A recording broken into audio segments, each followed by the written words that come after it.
neighborhoods, and they have names. And I just did a thing with one of the stations talking about the charter schools, and all these things are prepping for this new neighborhood type of system that's in place. But what is actually happening is sending poor people onto a reservation. It's almost like the Indians, as far as I'm concerned, because there's no new development for poor people. We did have to move there at Casey, but fought it off with the support of the NAACP, that they came back with a thing called RAD. And with that RAD, no one has to move, but we moved from Casey to Casey. But that's not the case in a lot of cities with where HUD is giving the property to Housing Authority. Folks is having to move and don't have anywhere to go. And so, Pastor, what we're saying here is that some of the policies that have been followed dealing with housing has led to the removal of a large number of individuals who might have been in public housing, but now they're no longer in public housing, and so they're in a real sense almost on the street. Talk about it from that perspective. There's a new homelessness out there that exists now as a result of Nashville's growth. You know, I mean, I appreciate the positive side of the growth of Nashville and everything with all the development. You know, if we can think back, you know, 7, 8 years ago, during the past presidential administration under Bush, you drive around Nashville and you see foreclosure here, foreclosure there. I mean, the housing market just down, you know, and people losing properties and stuff like that. Now, with all this growth that's taking place under this current administration, and Nashville is truly booming and growing, all the construction and everything, but this housing market that's here now is pushing a lot of people out of housing, because a lot of them are not unable to afford housing. You know, even with the Section 8 situations and stuff like that, you got people that had properties that had their property certified for Section 8 occupancies.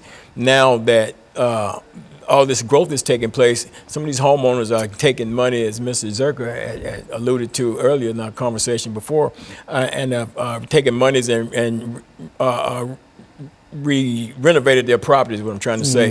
And as a result of that, they're getting market value for the properties, and so the people that would have normally rented those properties under Section 8, they're unable to find it. And I work with the homeless, and I've experienced people with certificates, Section 8 certificates, but cannot find housing that for the price of those certificates that they have. Yes, absolutely, because so many, you know, the housing market is just so high right now, you know.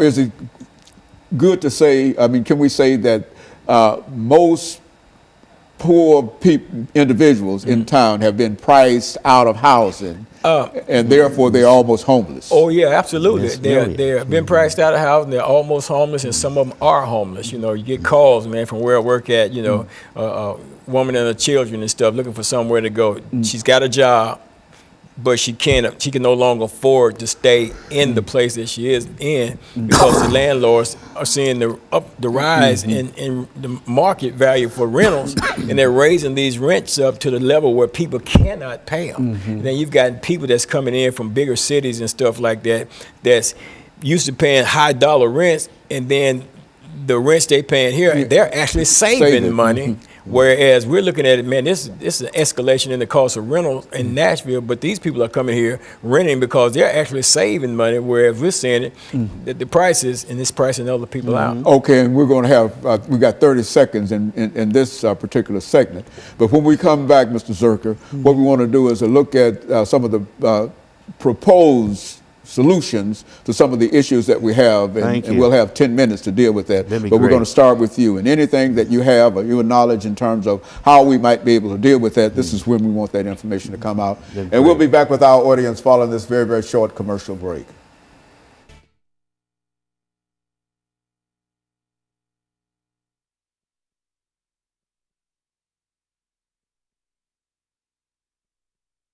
Section 8, which is a set amount of money that the government can pay. Yeah. They give you $200 or $300 for an apartment, and you ordinarily could have taken care of that. Right. But now that they go back for $5. Well, what about raising the amount of money? Yeah. Is there a possibility? No, it's even worse than that. Okay, They're not renting to a Section 8. Well, you hold it, hold it, because that's what we want. This is the time that we want that out. We're gonna have 10 minutes, and when we come back, you got 5 minutes to lay out as loudly and as fast as you possibly can. I'm gonna give you some solution stuff. That's what I'm talking about. Sir. Just speak up. Oh, I got you. I got you. 5 minutes, and then you grab the next 5 minutes, and you speak up, and we're gonna try to do this. I want to talk about the significance, because you said something about fighting against moving out, so they're moving from cases to cases. Yes, sir. And that's not been the case. Nowhere. The other places around. This is the only place. Really significant. It is. Okay. Well, anything y'all have to say about that? That was one. We got 10 minutes. That was one through fighting off what they had, the revitalization. Everybody had to move. They were going to tear down the whole thing. And where were we going? Yeah, I know. I see. That's what.